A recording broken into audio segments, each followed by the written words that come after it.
सो आज का topic public area supervisor responsibility और हाउसकीपिंग सुपरवाइजर को कैसे कोऑर्डिनेशन बिठाना है। Hello viewers, welcome to sips of the jobs. So last time जो हाउसकीपिंग सुपरवाइजर का कुछ हमने डिस्कस किया, what are the job responsibility. अगर आप लोगों ने वो वीडियो नहीं देखा तो ऊपर लिंक कर रहा होगा, प्लीज क्लिक एंड चेक कीजिए।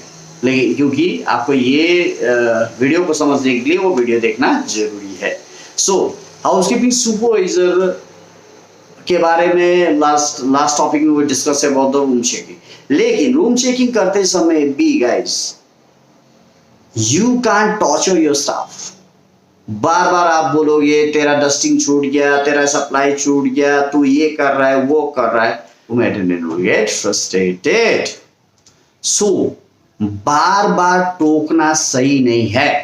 आप अपने डायरी में लिख के रखो। And being a supervisor guys, आपके पास डस्टर होना है, आपके पास कुछ सप्लाईज अपने पॉकेट में होना है गाइस।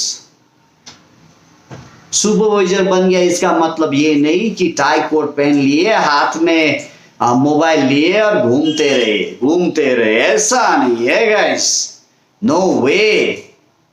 बीइंग अ सुपरवाइजर, कभी वैक्यूम भी मारना पड़ सकता है, कभी टॉयलेट भी क्लीन करना पड़ सकता है, कभी डस्टिंग भी करना पड़ सकता है, कभी बेड मेकिंग भी करना पड़ सकता है, एंटायर क्लीनिंग भी करना पड़ सकता है।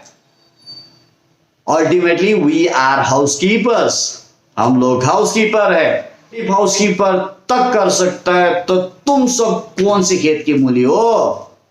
सो बच्चों को तंग करना छोड़ो, बच्चों के साथ प्यार से रहो, कोऑर्डिनेशन बैठाओ, और जितने भी जो भी पॉइंट है, जो भी आप पॉइंट लिखते हो उस पॉइंट को डायरी में लिखो।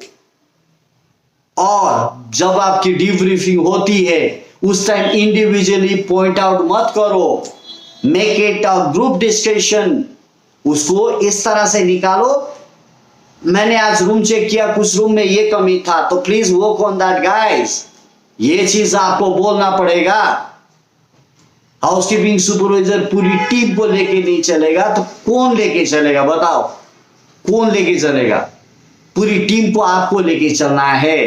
के साथ टीम वर्क करोगे तो वो का अलग सा रिजल्ट आएगा, और वो रिजल्ट को देखने में हमारे चेहरे पर स्माइल आएगा गाइस, ये याद कीजिए। Now the public area supervisor, जो पब्लिक एरिया सुपरवाइजर रहता है, he is representing face of the hotel in the sense we are talking about the lobby area, we are talking about the banquets, we are talking about the restaurant, we are talking about the lunch, जो कि outside visitors, FIT, free individual travelers, जो भी हो उनके लिए open है। अगर उस एरिया में फ्लोर में स्ट्रेन रहेगा, पब्लिक एरिया टॉयलेट स्टिंकिंग रहेगा, तो प्रॉपर्टी का इमेज विल गो डाउन। सो आपकी जो रिस्पॉन्सिबिलिटी रहती है, मैक्सिमम दिन का जो टाइम रहता है उसमें सिर्फ बेसिक मॉपिंग, डस्टिंग यही चलता है। मोस्टली स्क्रबिंग हो गया, पॉलिशिंग हो गया, और कार्पेट शैम्पूइंग हो गया, सोफा अपहोल्स्टरी शैम्पूइंग हो गया, ये सब जो काम रहता है रात में निकलता है पब्लिक एरियाज में। रात का रानी सुना होगा, लेकिन रातों का राजा है हम लोग हाउसकीपिंग में। So the public area supervisor has lot more things to do.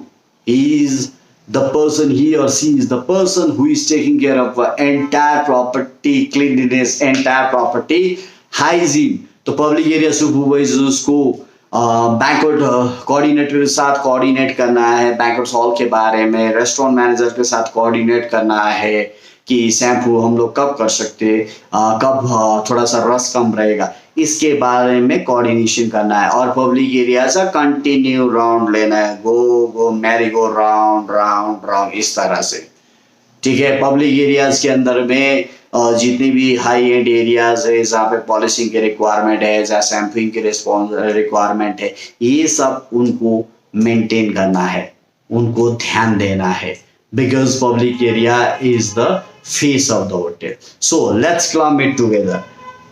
Public area supervisor, floor supervisor, suppose छोटी प्रॉपर्टी है, वहां पे आपके पास रेस्पॉन्सिबिलिटीज है एंटायरली। पब्लिक एरिया से क्लीननेस भी देखना है, फ्लोर का रूम चेकिंग भी करना है, डेस्क के साथ कोऑर्डिनेटर भी करना है, फ्लोर लॉग बुक भी मेंटेन करना है, स्टाफ ब्रीफिंग भी लेना है, स्टाफ का डीब्रीफिंग भी आपको लेना है, मंथली इन्वेंट्रीज भी आपको लेना है। ठीक है, तो housekeeping supervisors and public area supervisor दोनों मिला के रेस्पॉन्सिबिलिटी बहुत बड़ा हो जाता है और इस टाइम सीखने को मिलता है। और ये बेस लेवल पे जब आप सीखोगे इन्वेंट्रीज वगैरह, और you'll be well versed in room checking, you'll be well versed in public area floor checking, then the step comes for budgeting, cost cutting. समझे?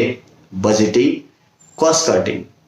ठीक है, ये हम लोग अगला आने वाले टॉपिक में डिस्कस करेंगे। Come to the topic guys. मैं जो भी वीडियो बनाता हूं, मैं चाहता हूं कि आप लोग सीखो, आप लोग समझो, आप लोग ग्रो करो, आगे बढ़ो।